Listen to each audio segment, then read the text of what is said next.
தமிழ்நாடை பொறுத்த வரைக்கும் personality cult based MGR, Annadurai, ஒரு குரூப் பெரியார் அப்படிதான் இருந்தாங்க.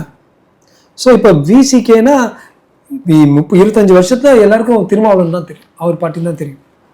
இந்த பார்ட்டியோட கொள்கைகள் இப்படி அப்படி சொல்ல மாட்டாங்க. இங்கே சின்ன பார்ட்டிஸ் பார்த்தீங்கன்னா ஒரு ஐயூஎம்எல்ஓ, ஒரு சிபிஐயோ சிபிஎம்மோ வளராமல் இருக்கிறது ஒரு கல்ட் ஃபாலோயிங் இல்லாததுனால தான். மக்கள் நீங்கள் யோசிச்சு பாருங்க, ஜெயலலிதா அம்மா இருந்தாங்க அதிமுகவில், அவங்க ஒரு 3 வருஷம் தலைவியாக இருந்துச்சு, அவங்க இறங்கிட்டு, 3 வருஷம் செங்கோட்டையன் இருந்துச்சு, அவர் இறங்கிட்டு, 3 வருஷம் ஓபிஎஸ் இருந்துச்சு, இறங்கிட்டு, இபிஎஸ் இருந்துச்சு. ஒரு தனி தலைமை இல்லாமல் சுத்தினா மக்களுக்கு ஓரளவுக்கு கன்ஃபியூஷன் வரும்.